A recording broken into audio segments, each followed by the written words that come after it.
everybody, and welcome back to the Enterprise Dish. And this is going to be a very special one, and not just because Aaron's here, but because Aaron and I have been talking about Windows 10X, Windows 11, and all that stuff, and we are going to get our first official look at it. We've got screenshots, so if you're listening to this one on the audio, I might encourage you for the first time ever to jump over to the video feed, because there's going to be some visual announcements. But Aaron, how's it treating you up in the Seattle area here in the month of June? It's going okay. It's going okay. You know, I feel bad. So much of the rest of the country where we live and the rest of the world suffering with this unbelievable heat and dryness. Yes. We are in record moisture business as well. And there's just insane news. Yeah. And crazy news. Like I thought we would be ahead of the news. I thought we'd be recording this with a lot of speculation. That was the intent. It's really going to be kind of the opposite.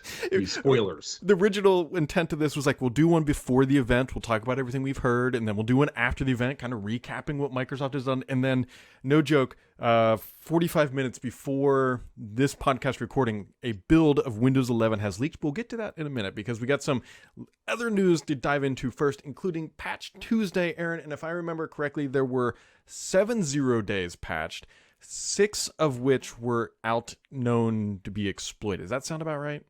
That does. And what's crazy about this is a bunch of this is privilege elevation, bad stuff.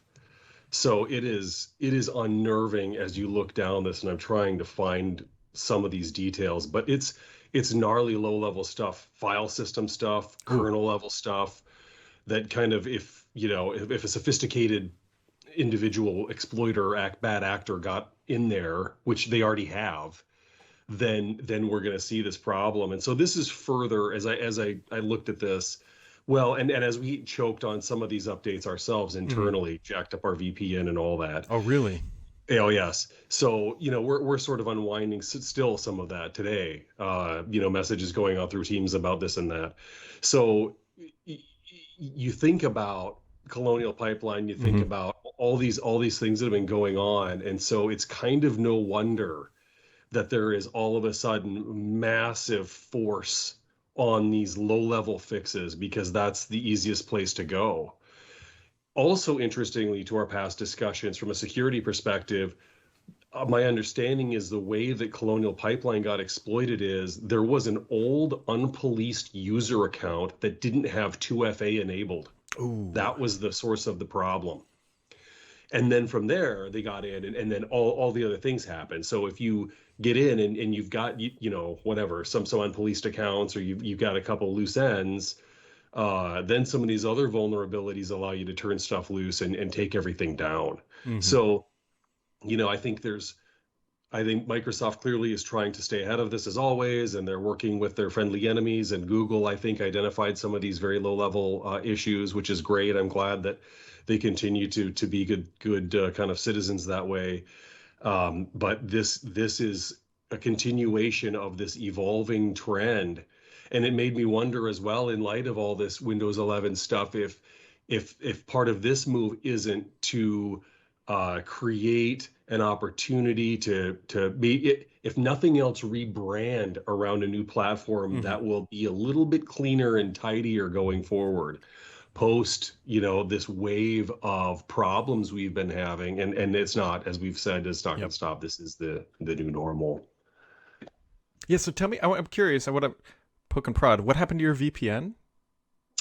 I'm not sure if it's an NTFS thing or what exactly kind of took it down. But we were using we had a long history working with a third-party VPN.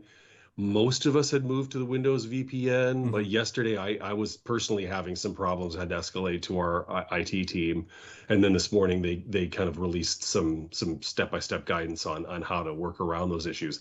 I had followed their original guidance originally, but I think there were some fixes subsequent to that didn't allow the old way. So I need to get a little more information on it, but it was definitely post the patches. And in fact, their statement was that, hey, after these patches, you might see some challenges with VPN. So something to watch out for. All those kinds of nuances, and it just ends up being a disruption. It's not the way that we use it now, and I'm sure many of our listeners are the same way. You don't we're not as dependent on the VPN as we used to be, Mm-hmm. right? With sort of, and it goes back to the way that Microsoft was thinking about this a long time ago. I don't know if people recall the expression, was it deperimeterization, or there was some really fun made Mm-hmm. up expression, but basically sort of securing the apps as opposed to securing the entire platform, which was considered to be a much bigger job. Mm-hmm. So you've got Azure AD and some of these other things working around M365. And so then as long as you're logged in properly to the app, then it'll log you into the other services and off you go, and it should be fine. But some of these pieces that still exist around the network that we're managing and having to host, well, still takes a bit of hand holding and a few kind of curveball surprises, such as we're entertaining presently. So, Well, let's just dive into the curveballs because yes. I typically, I mean, I grew up sort of like the not the Windows fanboy, but like that's what energized me about. I'm probably very similar to you, considering you run an entire company that's based around this. But Windows, right? Windows has been the thing that brought me into the Microsoft world, and so let's just talk about here what Microsoft is calling the next generation of Windows. I'm going to throw up. We got 3 screenshots here. There's actually much more to come, but we'll just dive in to the first one here. This is the first we'll call quote unquote unofficial look at the new desktop. What's the gut reaction here? Squeaky clean, uh, kind of invokes a sort of feeling. Mm-hmm. And in that way, and in other ways that we'll see on subsequent screens, kind of creates a Mac OS feeling. Yes. And I'm sure that's no mistake, right? Mm-hmm. As I think maybe on the last discussion, the last episode of the podcast, I mentioned that there is this feeling when you're in Mac OS that you're kind of in the future, right? And I think that's a gap that Microsoft is trying to overcome here. So definitely a cleaner, more open feeling. The default graphic here kind of brings that, kind of very high definition, photorealistic, but also kind of whimsical experience to bear. The other thing too that I think is worth pointing out, it's one of those things. It feels different, but also familiar because for people who are on the audio, as we've described many times, it's sort of like 10x where they bring all the icons into the center. There's definitely a new start button. That's I believe they call cyan blue. Might be the actual color there, but it's different yet familiar. Yeah, it certainly will not be a difficult adaptation for most of us. Mm-hmm. So, the shortcuts look essentially identical. The kind of the taskbar and start menu, everything at the bottom is still at the bottom, although kind of centered, just like Mac OS. Room on the sides, just like Mac OS, etc. So it's not going to be difficult to jump in and start using this by any stretch. But what's sort of the benefit of this? Is there a productivity benefit? Is it just sort of look and feel? Is it sort of the high gloss that, gives us a better feeling about this, makes us feel a little fresher coming into this? And, to the point of what everyone's saying on the internet right now, it's going to be 10 years, right? So they announced the end of life date will be October 14th of 2025, I think. Sounds about right. And so it's almost 10 years and a couple months, and that's in line with what they've done in the past. So, Windows 11 will probably be available in like a year. We'll find out in a couple weeks here, and then people will start migrating to it, and then they'll have this kind of end of life. Mm-hmm. The other really important consideration here, not to jump the gun, is that this announcement pertains only to Home and Pro, right, Brad? I think that this is a relatively sort of limited scope. So education, enterprise, all these other additions, kind of a looming question mark of when end of life for 10 is going to be for the rest of us on Windows 10 and what will be available enterprise wise for Windows 11, assuming it's called that, right? We're code naming it essentially on the fly, Windows 11. We're assuming it's going to be like that. Some of the kind of announcement things have suggested 2 vertical lines. So in any case, a lot yet to be answered, more to be seen. But you have more. Yeah, I was going to say, quite literally, more to be seen here. This, Aaron, or I shouldn't say Aaron, I should say listeners or people watching. This is the new start menu. It is an updated design. Aaron, what are you feeling when you look at this? Interesting in that it brings this is not very much like Mac. This is like Windows 8 gets a fresh overhaul. And I didn't spend a lot of time on 10X, but I've seen a lot of people say this looks a lot like 10X. And so I don't know. I defer to you a little bit on the likeness there, but a lot like the start menu Yeah. is what it looks like. It Refresh looks start menu, looks like a start menu. It looks like the 10X start menu, which I think is kind of, well, just because we had talked about it so much. One thing I do want to point out about people who are looking at this, there's a bunch of icons that are missing. Those are still loading. This was a pretty fresh install, and so things were still coming together, if you will, quite literally on the back end of the OS. And again, it's a leaked build, so things could change between now and then, but I'm not expecting like a huge overhaul by any means between now and effectively like 2 weeks or something like that. But a great tell here is Edge looks like Edge. Mm-hmm. Mail, Windows Mail looks like Windows Mail, right? A handful of those things. Settings looks like settings. And in other screenshots I've seen, the settings menu looks just like the 8.1 settings menu. This isn't going to be super far afield from everything that we use every day and what we're accustomed to. I really have a hard time believing it is not in Microsoft's best interest, moreover, that they would make this a big adjustment. This is going to be an incremental adjustment with a very dressed up UI. So it begs the question, how much of this is what was going to come with Sun Valley anyway? Sun Valley needs 10X and they're calling it 11 because it just made a ton more sense, and product management said there's no point in putting out 10X because this is kind of falling apart under our feet, and the multi-screen devices and yada yada yada. A thousand reasons. Probably 100,000 reasons, right? So there are quite a few. I definitely agree. We have one more screenshot here because Microsoft's OOBE, which is for out-of-box experience, has also been updated. But I pulled out one particular screenshot here because if you look at it, and I'm not quite sure what they're going to be doing here, but they're allowing you to customize your experience based on gaming, creativity, family, or schoolwork. I'm not quite sure what the difference is going to be, though. Interesting. I wonder if it's not unlike kind of a heavily cookied web experience where based on your preferences, you're presented things in different priorities. And so if you're using Windows more for gaming, then your start menu presents more of those themes, also playing into the ad experience. I wonder. This is giving a lot of credit here, where maybe credit isn't due. But I wonder if it's also like prioritization of services in memory, where some of these things might be more valuable than others. I don't know. Yeah. I mean, that's sort of the IT hardcore geek in me that says this should be like a server and it should do the things that I want to do most. Mm-hmm. But I don't know. I think that's maybe a bit of a stretch.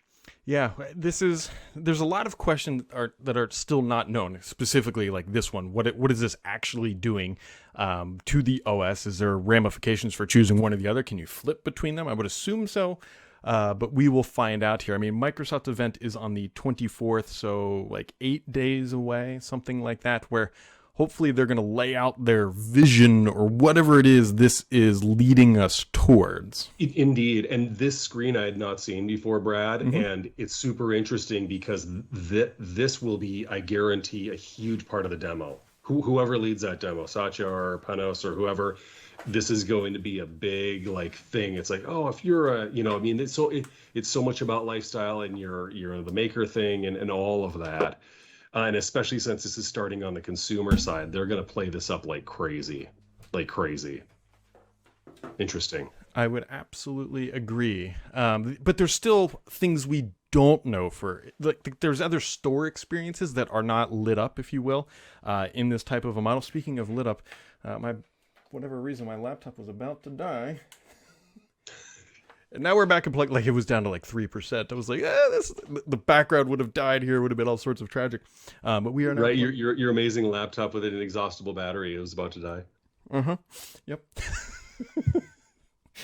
Great. It was plugged in, but then something happened, and I don't know, back from vacation mode, and it's just not all quite plumbed up the way it should be. Challenges. But there's other things like the store experiences that we know are going to be updated significantly from Microsoft, like changing things on the back end to allow developers to do different things. They've already talked about how they think Windows is going to become like the best platform for developers, which I think means they get a bigger cut. They have different options for putting apps into the store. So there's that whole Ha, experience that needs to come to life that we don't know about yet. ha.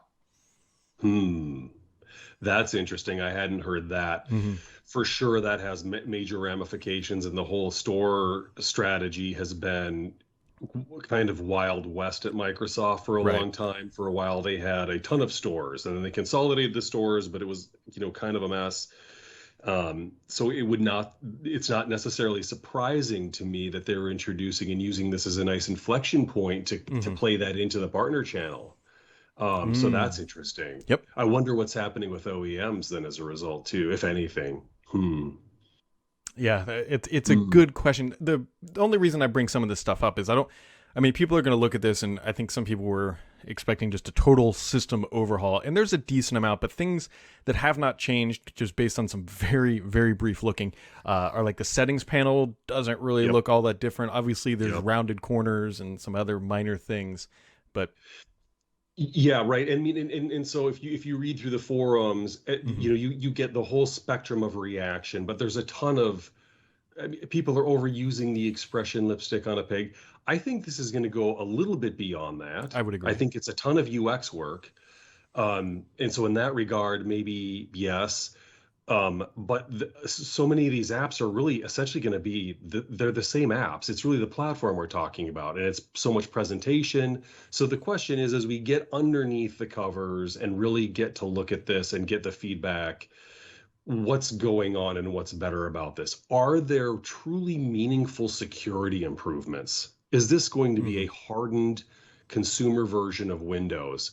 Is that going to be played into the enterprise so we have a better starting point for, in IT, Yeah. et cetera, right? I mean, a million of those things. Manageability wise, what does this mean from our perspective, right? Deployment wise, Hmm. and provisioning, updating.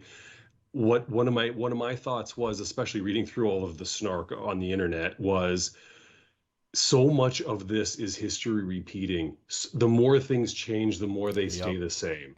This big claim Windows 10 is going to be the last version of Windows, which wasn't really an official thing, I understand, but there are these wild claims. Well, that's not true, and now right on time, here comes another major version of Windows, and the update process is going to be completely different, but it's really not. We're still doing Hmm. monthlies and a couple big ones a year, and on and on and on and on and on, all these things, right? So I think really this all just stands to reason, and we've got a really great opportunity at seeing maybe things come back to a really rational, sane, predictable, kind of type of Windows that we know and love, or love to hate, which either Right. way, right, in IT. But this is a nod to things, to it being the world that we thought it was, maybe, right? And Hmm. so let's learn more and see what's really going on. What we're not going to get on June 24th is the deep dive. We're going to Yeah. get, the sizzle reel and the fireworks and, the celebrity on stage.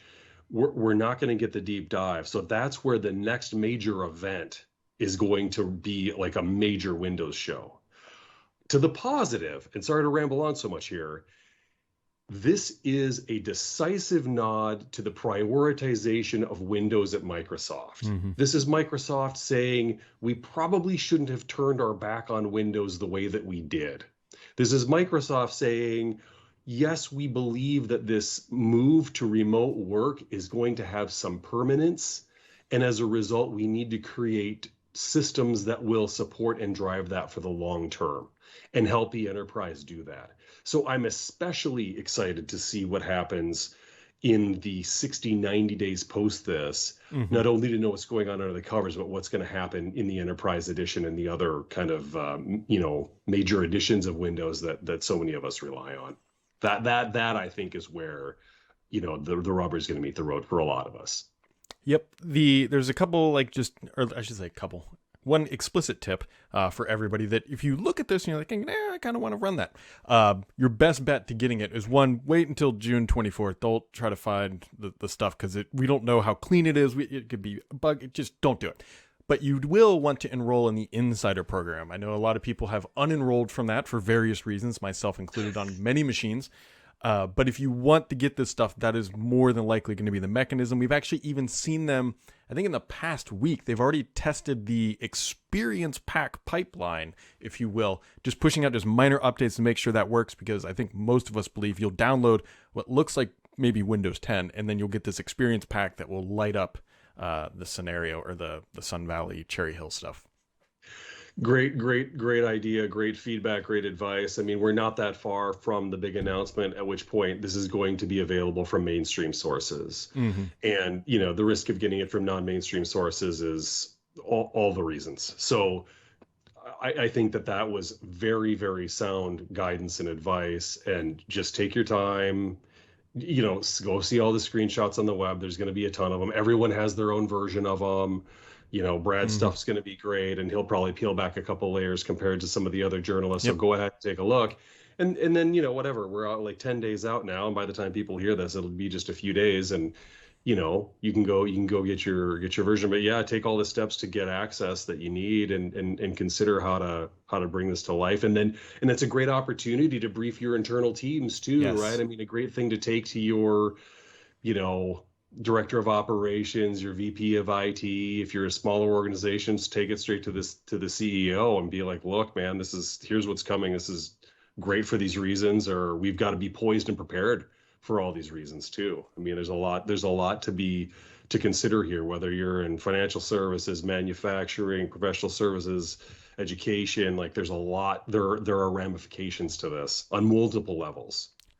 There's a lot going around, and I recommend another top tip that everybody hit that subscribe button on the podcast places and all that, because Aaron and I will be back in July once Microsoft has given the official guidance, and hopefully in between now and then we'll get to poke and prod a little bit more, not just on the actual OS, but to Aaron's point, like what's going on in the enterprise? Are they modifying the update cadence?